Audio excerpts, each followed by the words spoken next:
I'm here with Dr. Jill McMullen. She is a family physician in rural Wisconsin with about 30 years of experience. She has been day in, day out, providing the kind of care that people need and has a wealth of experience to help us understand the impact of some of the healthcare cuts that the Republicans have passed. Look, Congress has acted and President Trump has signed these Medicaid cuts into law, but that doesn't mean that the story ends there.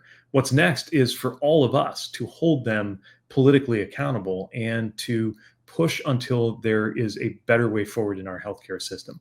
And I couldn't think of someone better to talk about this with than Dr. Jill. She has this experience in a way of explaining how this isn't just about numbers on a page. It's not just about the statistics. It's really about the stories and the lives that are shaped by that. So much depends on our rural hospitals that are being put in danger by the Trump budget. But again, that doesn't have to be the last word. So, Dr. Jill, thank you for joining us. Thank you for everything that you do. One of the reasons I really wanted to make sure that I had a chance to speak to you is because you are on the forefront of making sure people get the health care they need in rural communities that are where a lot of people often struggle to get access to good care. So just to begin, I'd love to hear you describe what it's like making sure people do get the care they need, and how has that changed? You have been taking care of people for, I think, 3 decades in the rural Midwest. You're in Wisconsin. Can you tell us a little bit about how you've seen that evolve? What's got better? What's got worse? And in particular, this moment we're in right now, what you think is at stake? Yeah. I started medical school in the 1990s. So this was when a lot of people did not have coverage. There was some HMO coverage. And I remember pretty soon, and you get into American medicine, you realize that things are not working well. They're broken. The perverse incentives are there. And I remember thinking, I don't want to be the decider. I don't want to be the one approving things and stuff. And then it turned out that HMOs were making decisions that weren't necessarily in the best interest of our patients. And I started getting more interested in, okay, we've got to do something about the system. Really excited when the Affordable Care Act went through, because it's very difficult to take care of people who don't have access to coverage. Having those conversations where they say, I can't afford that test, or you just want to see me for money, or no, I can't go to the emergency room. I'm still paying off the old bill. Right. And so to be able to see so much improvement after the Affordable Care Act went into place, to now feeling like people are losing access even as we go farther along, years and years out from that. So my big concern in rural areas is the amount of Medicaid patients we have, and that they may not be able to get care. And there's a few different layers to that I can talk about. So it sounds like you saw things get a lot better when more people got insured thanks to the Affordable Care Act. And now you're seeing things about to get worse because Medicaid's being ripped away from so many patients. Exactly. Just to be able to have people come in for a wellness visit, to do preventive care. I think about primary care, family medicine, pediatrics, and internal medicine, saving lives in slow motion. So just, gradually taking the steps to prevent the bad thing from happening, or to identify a problem when it's easy enough to fix. So when people stop coming in, then we can't get ahead of a problem, or we can't find something before it's going to really damage their well-being and potentially take them out of the workforce. So one of the things I definitely want to talk about is how changes to Medicaid will impact our entire society, that we're all in this together. And if it has an impact on rural clinics and rural hospitals, the entire population won't have access to those resources if they're just passing through. Yeah, let's drill down on that. So what happens when a patient doesn't have the insurance that they ought to, so they don't get the preventive care, and then something extreme happens? Can you just walk us through? Obviously, that's terrible for the patient medically, but also as somebody who's involved in providing healthcare in these rural settings, what happens to the system? What happens to the hospital when more and more patients are coming in with something extreme because they weren't able to get it taken care of earlier? Yeah, well, an example would be, let's say, diabetes, which can increase your risk of all kinds of complications: heart attacks, strokes, infections, blindness. We normally want to see people at least twice a year, and that means the patient may feel great. They can't see why we want to see them, but we want to do lab work. We want to anticipate problems. Let's say then they start to develop an issue. An example would be an infection in their foot.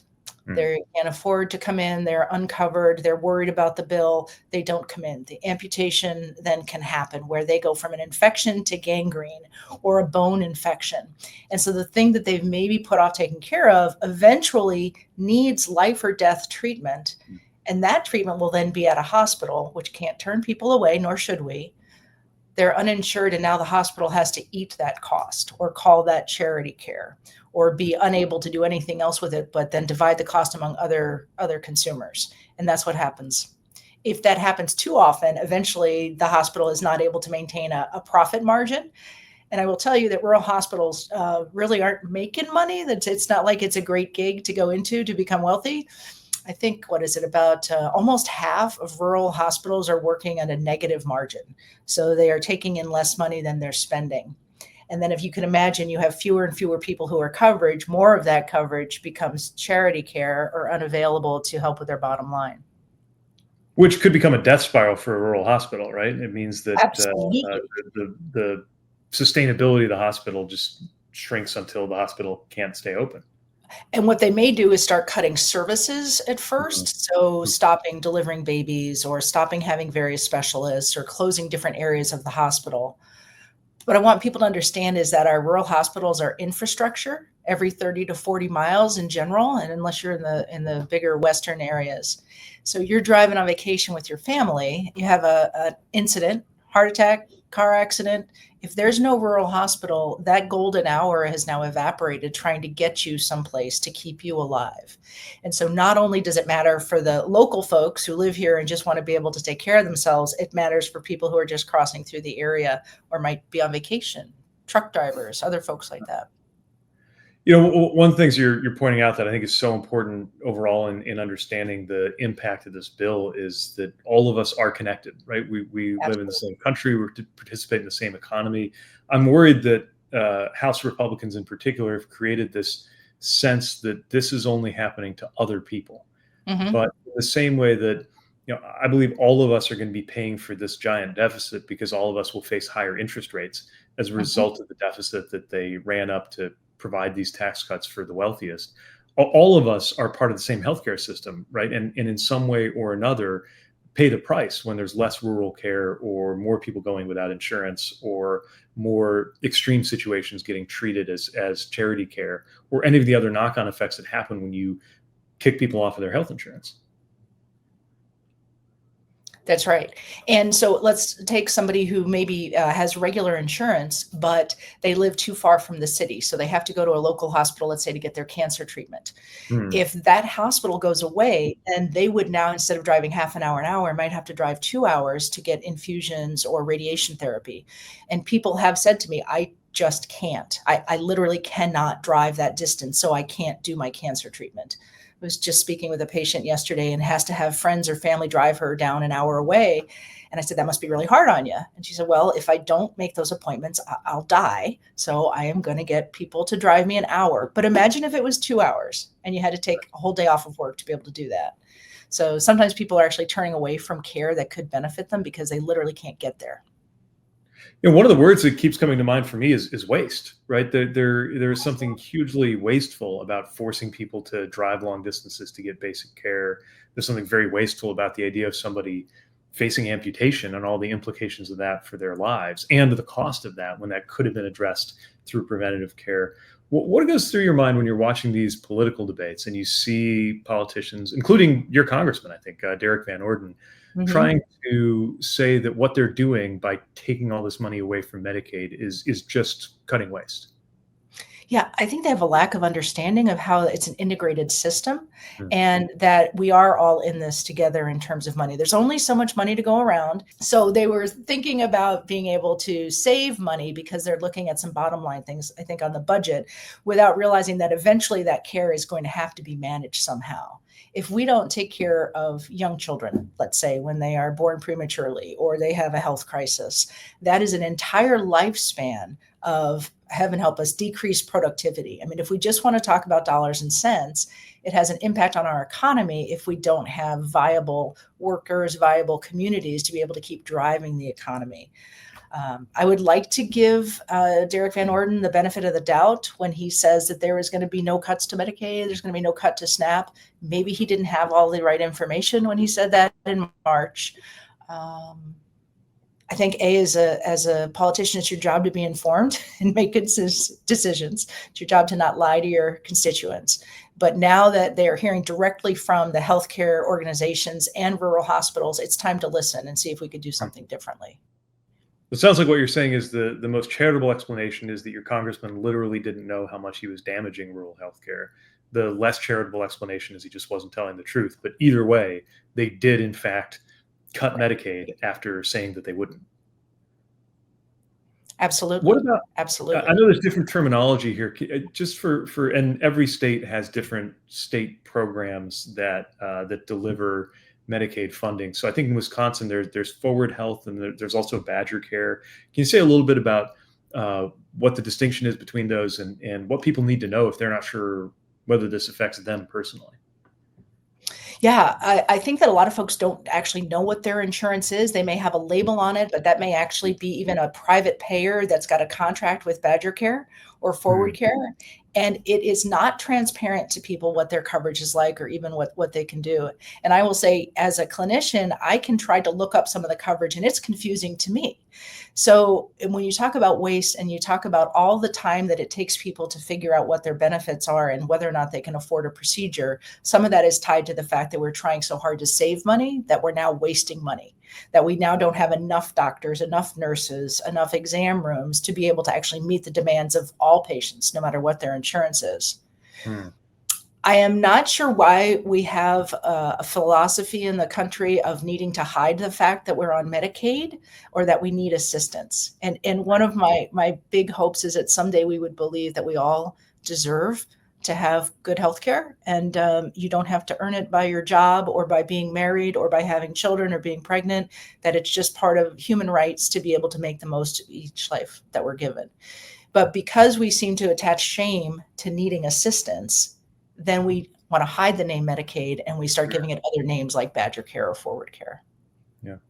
It also strikes me that even for those who have kind of been pulled into that cultural sense that there's something wrong with needing assistance for healthcare, all of Mhm. us should be able to agree that children and infants deserve great care, and it doesn't matter. They're not supposed to have to earn their own care as children. They're just children. And you mentioned a couple of times what's happening with things like maternity services and those neonatal services that are so important and getting harder and harder to get in rural areas.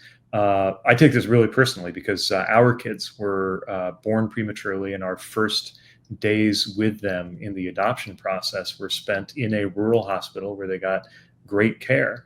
But I wonder Mhm. what would have happened if that hospital weren't there. You've been directly involved in providing maternal care. Can you talk a little bit more about what that's been like through the years, how Mhm. it's changing, what could happen because of these Medicaid cuts? Yeah, I mean, delivering babies is one of the most joyful thing in the world when everything goes well. It's really an amazing moment to be involved with a family for that. But unfortunately, things don't always go well, and through no one's fault, a baby may come early or have a medical problem that needs expert attention. So I have seen some of the benefit over time, like getting telehealth in, where I can be on the phone with a neonatologist and they can listen to a baby's heartbeat from me holding the stethoscope on the baby's Mhm. chest. That is really cool. That is great technology for rural healthcare. And they can help us decide whether or not we need to transfer. But often you do need to transfer. And if it's an hour away, that's real time because it's an hour for helicopter here and back. Let's say there's a storm and the helicopter is not flying. Now it's 2 or 3 hours, and those can make really big differences in the lives of a child. So we've gone from improvement with technology to concerns about, do we have enough personnel to maintain these services at rural hospitals? Part of it is what's the financial situation for that hospital, but part of it becomes a social issue as well in terms of whether or not you can get staff to live in rural areas. So Mhm. if your spouse needs a job, but the industry isn't strong because the hospital is weak or the schools are bad, it just has a terrible snowball effect. And Mhm. sooner or later, we talked about people, we save lives in slow motion. Well, sometimes horrible things happen in slow motion. You can predict that if 1 in 3 rural hospital closes, somewhere there's a baby that's not going to be able to get the resuscitation they need or not be able to get the specialty care they need. And this is directly linked to Medicaid, just to be clear. Can you talk, not just in terms of the hospitals being open, but can you talk a Sure. little bit about some of the things that are possible for a child, especially if a child is born premature, has early issues, and how Medicaid factors into that? Well, certainly having coverage for the mom. I mean, let's go way back to the beginning in terms of pregnancy. So being able to have pregnancy coverage is Mm. crucial to prevent complications with that delivery and with the baby itself. But then being able to adopt all of the treatments that might be necessary after a complication, having that Medicaid coverage would make a big difference for that family. It would be a shame to lose coverage after, the first few months of life, and now the family owns the rest of that care. There are going to be some really hard decisions that would have to be made. A lot of the senators and members of Congress who voted for this bill are from rural areas. And I remember a lot of headlines during the back and forth over the Trump budget, over creating a fund that would offset these problems, basically saying, okay, yes, these Medicaid cuts would hurt rural hospitals, but it's okay because we're going to set some money aside for that. Is that a solution? Um, well, I don't know how trustworthy they are. I mean, given the conversation we had a few moments ago about Derek Van Orden and either not being aware or not telling the truth, I don't necessarily trust them that that money is going to trickle down. Um, I don't feel that it's strong leadership to say, I'm going to create a problem that I'm then going to have to come back and fix. And you're just going to have to trust me that I'm going to fix it right and it's not going to waste time. I mean, doesn't Congress have other things to do besides going back and rewriting the law that they just signed into place? Yeah, it does seem like there's enough problems that are already there for them Yeah, to need to fix, there's to stuff to add do. to that, problems that they decided to create, and then they're going to go in and fix them. Besides, Congress just went home, so they don't have to deal with Jeffrey Epstein. So they're not even available to fix some of the problems they just created. But that's another story for another day. Yeah. Yeah, I'm just looking back at some of the quotes from Congressman Van Orden, and I'm mentioning him because you're in his area. But we heard Yes. things like this from my congressman and members all over the country.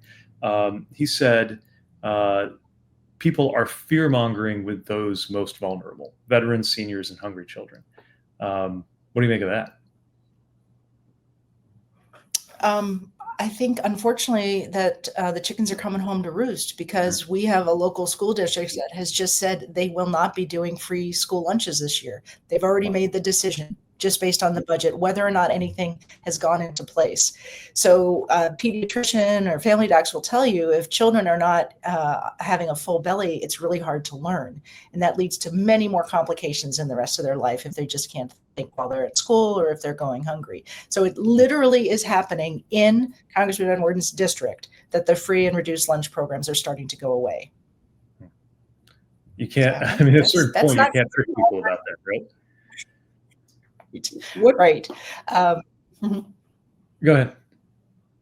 No, I was just going to say this idea that it's fear mongering, and meanwhile, they're also using other fear mongering techniques about what's going to happen if the wrong people get the care, or we're wasting government money because these people Yeah. don't deserve it and they're not working hard enough. Yeah. That's just a misunderstanding of the reality, especially a program like Medicaid. Medicaid fraud is extremely rare. That is not a common problem that we have. It's more people not being aware that they would qualify for it. So, if anything, there's more people who are eligible and don't get it than Right. people who shouldn't be eligible and do get it. Correct. Hmm. Yeah, I think all of the research has borne that out. As you probably know, they tried a program like this at the state level, or I should say, they tried cuts like this at the state level with these extra paperwork requirements in Arkansas, and the result did not lead to more people working. It just led to fewer people having care. Yeah. So, what's the bureaucracy and what's the cost of having a whole system to keep track of all this paperwork? And I guarantee you that there will be paperwork that doctors and nurses have to sign to prove that the patient is doing this or doing that or meeting the criteria. And then that's gumming up our day. So we have less time to actually see patients, or we just absorb it as extra work at the end of the day. And so sooner or later, that is going to have a ripple effect in terms of what's the availability to take care of other patients.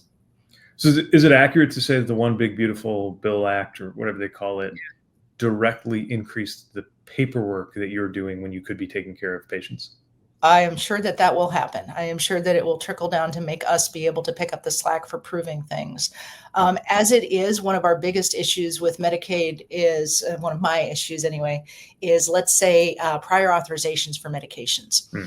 Every year, there may be a different list of medicines that are covered for a given medical problem. And then that calendar year changes, we have a new list, and we get inundated with calls from patients or their pharmacy saying, this isn't covered anymore, pick a new medicine. Hmm. That waste, that paperwork, and the therapeutic difficulty you may have worked for years to get a patient on something that finally takes care of their seizures or their headaches or their blood pressure, and now you have to pick something new and And that hope could it. change every year, like from one year to the next. Absolutely, yes. Huh. So that gets me to another thing I wanted to talk about, because I think sometimes I worry that the media portrays politics as one side wants to keep everything the same, and then you got these folks in charge now who are taking a wrecking ball to it, and you have to either be for the status quo or you have to be for these really destructive steps that they're taking. You're describing some headaches and some problems right now with Medicaid, so I assume you would agree that while they're doing terrible things to Medicaid right now, there are lots of things, or to put it another way, they're making a bunch of harmful and destructive changes. But I bet there are a lot of changes you would like to see to the system. What would it look like to have changes that are actually needed versus these changes that are adding paperwork and taking away care? What would you most want to change about, whether it's Medicaid or just the system in general that you've been confronting and contending with in all of these years, taking care of people in rural Wisconsin as they need healthcare? Well, I'll tell you, when I was a Navy doctor, one of the best parts of that was that you could just take care of the patient in front of you. You didn't have to think about insurance. You didn't have to worry about the insurance. You could actually do shared decision making based on the patient's values and their medical needs to be able to do the right thing that worked for them and their family. And it would really free up a lot of brain space for the entire healthcare system if we could just take care of people instead of taking care of paperwork. So that is a problem that could be solved. I don't believe that having politicians use a process like reconciliation, where it's all or nothing, black or white, you're either in or you're out, that is not a constructive way to solve problems. And these problems are really very solvable. There are answers that could be put into place, but it's not going to happen from Washington, D.C., cutting billions of dollars. Right. You've lived through a lot of these frustrations. You've raised your voice, but you don't strike me as being discouraged or cynical. What propels you to be involved? What gives you hope that things can be better than they are right now? I'm fundamentally an optimist. I do believe that most problems are solvable. I know that there are good people trying to do the work. So that lets me keep coming every day. But I would also say that I've gotten to a point where I'm thinking about retiring from medicine or graduating from a traditional medical practice, because I've learned a lot, I've contributed a lot, but the current process isn't working well. And it may be time for some other people to try to solve those issues. So the patients come first. Trying to maintain your compassion and your ability to help people it's a huge gift to be able to do that. But I do get discouraged, and I have some questions for you about how we move forward. I have some thoughts, so fire away. Okay. It's a little serious. A lot of times folks aren't realizing the impact of policies on their individual life and may not make a change unless it hits them or hurts them or someone they care about. Yeah. Asking people to be compassionate or to think about their neighbors has maybe not motivated folks to do what's right for the community. As a society, as a medical staff, when do we let the chips fall where they may? When do we let the consequences happen so that people then unfortunately have to realize through suffering that this is a real problem that needs to be fixed? And how do we balance trying to protect the least of these and help people versus you want to see what happens when we cut this? Let's see what happens. And then we'll have a lot more short-term suffering, but perhaps for a longer-term gain because we'd have more awareness. For me, I know there's a theory definitely going on in some corners of the political spectrum saying, let's just let things get as bad as they're going to get, and the people responsible will get blamed for it, and then things will get better. But what I found, two things that really stopped me from embracing that view. One is I don't find that the people who create a problem are always blamed for it, that especially the folks in charge right now. I don't believe they're good at governing, but I do believe they're very skilled at organizing blame. The other thing I found is that when bad outcomes happen in politics and policy, they happen to all of us, just like we've been talking about. They affect everybody, whether you expect to be impacted or not. But usually the ones who face the most pain and pay the heaviest price are not the ones who bear the most responsibility for creating those problems. And I think part of what we've got to do is as a country try to not learn everything the hard way. Like we can still get ahead of some of these problems, especially because we have examples from our lifetime of things being made better by better decisions in politics in Washington. And the Affordable Care Act, getting millions of people health care, is a great example of that. Now you could certainly argue that that only passed because we went through so many years of seeing how terrible it was to let so many Americans go without health care, and it didn't have to be that way. But I think, it doesn't have to be this way right now. We can do better. And I think so much of that is making sure that we talk about this, not in terms of the Washington drama or, the comings and goings of Capitol Hill, not talk about this as a thing that's happening in Washington, but talk about this as a thing that's happening in Wisconsin and Michigan and New Mexico and everywhere else, which is part of why I want to make sure that I got your stories out there, because this is not an academic concern. Well, what becomes the actual lever of change? Hmm. If it's not people holding their representatives accountable, or thinking about things where we have a lot of policies in place because people suffered in the past. So we created Medicaid and Medicare and Social Security and the GI Bill. So at one point we were aware and we learned. We have forgotten. You and I know some of the policy stuff that went through, even though people just didn't want to listen to that story. That story about Arkansas Medicaid expenses, that was all available before they voted for the bill. So where's the incentive and where's the lever to have people behave differently who are in power? Yeah. Well, we know that they're worried about being held accountable for this. It's one of the reasons why they tried to say they weren't cutting Medicaid, even though they obviously were. So they didn't want to own this policy. They didn't say we should cut Medicaid and here's why. They said falsely that we're not cutting Medicaid. That means they know there's something about this that the American people aren't going to sit with well. You can also tell because they set a lot of these effects, they timed some of these cuts to take place just after the election, which shows that they really don't want to be held accountable by people who are feeling the impact. And right now in Texas and other places, they're looking at redrawing congressional maps in order to shore up the GOP majorities, which means they think they're going to lose. And I think that means they think they're going to lose over this bill, which they deserve to. So to me, all of those are a sign that even with the messiness and the problems in our democratic system right now, there's still a healthy level of fear, political fear, among these members of Congress that they might be held accountable at the polls for the decisions that they just made about people's lives. I think the real puzzle is keeping the focus on that for a sustained period of time, long enough to either get them to change the policy or replace them with people who will change the policy before it's too late for so many families and so many rural hospitals that might close. And I think that really falls to us. That's not the job of politicians, although I think good leaders in politics are going to keep giving voice to this. But I think it's really the job of citizens and providers, doctors like you, right, who I think are understood to know what you're talking about when you talk about these issues, and maybe taken more seriously than political voices. Well, it would be nice if that were true. I wonder about our ability to keep a continuous thread of accountability so that when the bad thing happens, we say, remember this year, remember when so-and-so voted for it, and this is all tied together. I don't know that humans are that good at it, but you are a masterful communicator, and that's why we're really lucky to have you. I'm not being paid to say that, but it's wonderful to watch you be able to tie these threads together for people to understand better. Well, I'm definitely going to do my best to connect the dots, but I also think it's really important for people to know that you don't have to be somebody who has a lot of followers online or goes on TV a lot for your voice to matter. I mean, I think that the most important political conversations in this country are always the ones that happen over family dinner or over a beer.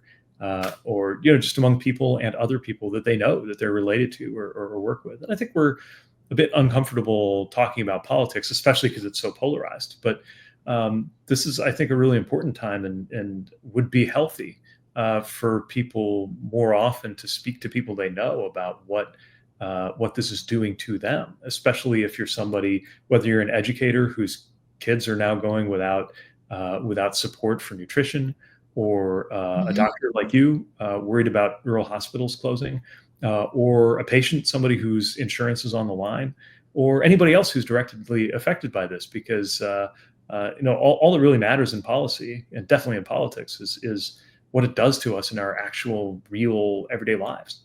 Mhm. Mhm. Well, I hope we can get the right momentum to be able to make some changes before things really come crashing down. Yeah, and there is time. That's one of the things. Even though I think it was a very cynical ploy for them Mhm. to time these Medicaid cuts to happen after the election, it also means that there's time to do something about it. Mhm. That they haven't set in, which makes the election itself, but also everything that happens between now and then, really urgent. And that's part of why I think we need to keep beating the drum about this. And Lord knows the kinds of stories and distractions and upheaval that will happen every day between now and the next moment of accountability, which is an election. But all the more reason for those of us who care about this to keep speaking out. So part of this is about divide and conquer, right? Let the folks who really know the healthcare side handle that, and we Mm. don't all have to necessarily know every issue inside out. Same thing with education.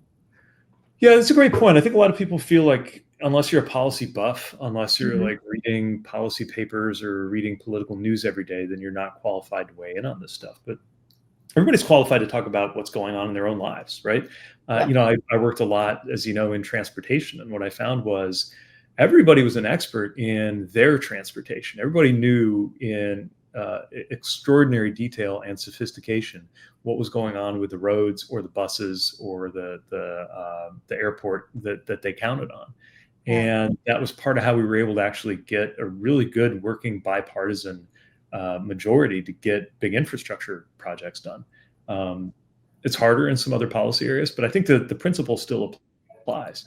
That everybody can speak about what they know, whether it's your professional field or just your life, and Mhm. make that the piece of our politics instead of these sometimes cartoonish personalities who are dominating the news when it comes to politics. Well, and you have to get close to the people who are doing the work because they do actually know what the problems are and know what the solutions could be. Well, and that's another reason I wanted to talk to you. So maybe one kind of catch-all question I would put to you is what do you wish the people who are making these decisions in Washington knew that you and your colleagues who are providing healthcare in rural America every day know right now from your experience? I would like them to understand that we have already squeezed as much waste as we can out of the healthcare system. Mm, Besides the Affordable Care Act, there was the 2008 financial decline. And so we did a lot of tight squeezing. The growth rate for healthcare as a proportion of GDP was what, 13, 14% about 20 years ago. And it's still too high, but it is already much better. So I think they may be looking at some outdated viewpoint of where all the slush is in the system. The folks who are here doing the actual work every day know what's going on, and they mm. should be able to listen to their constituencies who do the work. That's a great point, especially rural hospitals, right? I mean, I think part of what I'm hearing is that these Innocent margins. institutions, you are not, there's not a lot of cash sloshing around a rural hospital system in America right now. Absolutely not. And the more rural, the worse it is. And I don't think the solution is to go to private equity firms and for-profit hospitals to be able to somehow get a better incentive. You know that that's going to come back down into people's insurance payments and Mm, copays. That's not the solution. yeah.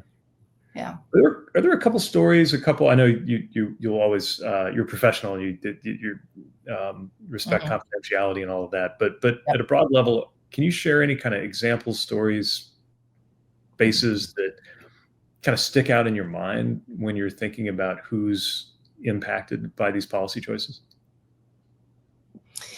You know, it's tempting to have a dramatic story of the bad thing that happened, and I think what we're more likely to hear about is the near miss or where Hmm. things were just okay enough. So I've been in a couple of situations, and one was way back in rural Nebraska, where the nearest hospital was a good hour and a half away, and trying to get transportation to get the patient out of my small hospital and into the big center, and the doctor on the other end saying, "Well, that patient can't wait, so you have to do it there. You have to Hmm. do this procedure you've never done before." Wow. Um, and that's a scary situation to be in. Imagine if then you add another hour's amount of transport to that.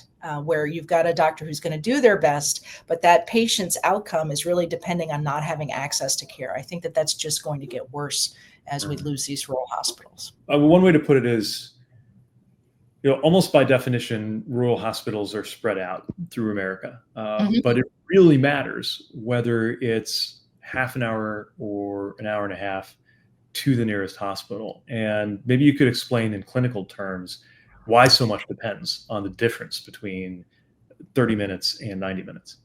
Right. It's a huge difference. So we talk about the golden hour, which is after there's a trauma and injury between blood loss and low blood pressure, that you need to get some things in place as quickly as possible to increase the chance of surviving enough to get to the tertiary care center. So if you can't get to a hospital for more than an hour, your golden hour has already passed.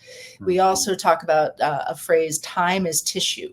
And whether that's talking about a stroke where the blood is not getting through to the brain, so that brain tissue is dying. But if we can get you to the right center, push a medication, get you emergently transferred, we can recapture some of that brain loss if we get to it in time. Same thing with a heart attack. Same thing with some horrible injuries. So the time factor matters. And I think most of America doesn't live in the rural area. They don't really know what it's like to have 30 or 40 miles between towns or 2 hours between cities and hospitals.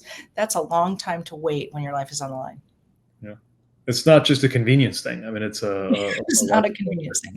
Literally life or death. Same thing with newborns and some difficulties like with premature babies, et cetera. Yeah. Jill, thank you so much. That was such a helpful conversation. I appreciate your taking some time to speak with me and appreciate what you do every day serving your community and getting people the care that they need.